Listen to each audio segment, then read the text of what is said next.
ಇವತ್ತು ನಾವು ಮಾತಾಡ್ತಿರೋದು ಸ್ಯಾಂಡಲ್ವುಡ್ನ latest mass cinema Rani the ruler ಬಗ್ಗೆ.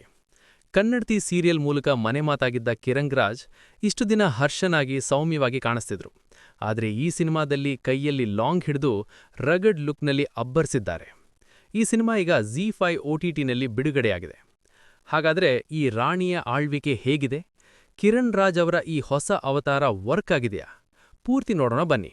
ಸಿನಿಮಾದ ಒನ್ಲೈನ್ ಸ್ಟೋರಿ ಬಗ್ಗೆ ಹೇಳಬೇಕಂದ್ರೆ, ಇಲ್ಲಿ ನಾಯಕ ರಾಘವ ಒಬ್ಬ ಸಾಮಾನ್ಯ ಹುಡುಗ.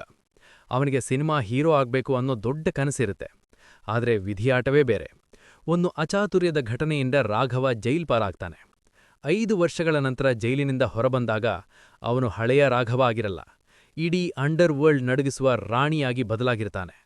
ಈ ರೌಡಿಸಂ ಸುಳಿಯಿಂದ ಅವನು ಆಚೆ ಬರ್ತಾನ, ತನ್ನ ಹಳೆಯ ಕನಸನ್ನ ನನಸು ಮಾಡ್ಕೊಳ್ತಾನ ಅನ್ನೋದೇ ಸಿನಿಮಾದ ಕುತೂಹಲ. ಪ್ಲಸ್ ಪಾಯಿಂಟ್ಸ್: ಕಿರಣ್ ರಾಜ್ ಈ ಸಿನಿಮಾಕ್ಕಾಗಿ ಪಟ್ಟಿರೋ ಶ್ರಮ ಎದ್ದು ಕಾಣುತ್ತೆ.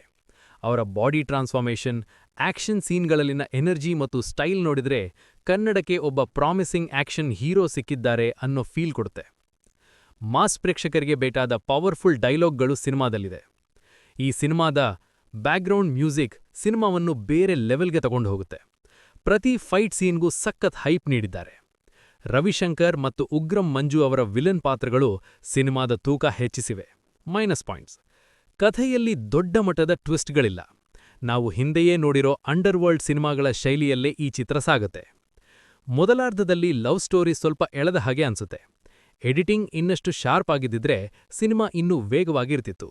ರಾಣಿ ದ ರೂಲರ್ ಆಕ್ಷನ್ ಸಿನಿಮಾಗಳನ್ನು ಇಷ್ಟಪಡುವವರಿಗೆ ಒಂದು ಒಳ್ಳೆ ಎಂಟರ್ಟೈನರ್. ಕಿರಣ್ ರಾಜ್ ಅಭಿಮಾನಿಗಳಿಗಂತೂ ಇದು ಹಬ್ಬವೇ ಸರಿ. ಸದ್ಯಕ್ಕೆ ಈ ಸಿನಿಮಾ ZEE5ನಲ್ಲಿ ಲಭ್ಯವಿದೆ. ಥಿಯೇಟರ್ನಲ್ಲಿ ಮಿಸ್ ಮಾಡಿಕೊಂಡವರು ಈಗ ಆರಾಮಾಗಿ ಮನೆಯಲ್ಲೇ ಕುಳಿತು ಎಂಜಾಯ್ ಮಾಡಬಹುದು. ವಿಡಿಯೋ ಇಷ್ಟವಾಗಿದ್ರೆ ಲೈಕ್ ಮಾಡಿ, ನಿಮ್ಮ ಫ್ರೆಂಡ್ಸ್ಗೆ ಶೇರ್ ಮಾಡಿ ಮತ್ತು ನಮ್ಮ ಚಾನೆಲ್ಗೆ ಮರೆಯದೆ ಸಬ್ಸ್ಕ್ರೈಬ್ ಆಗಿ. ಧನ್ಯವಾದಗಳು.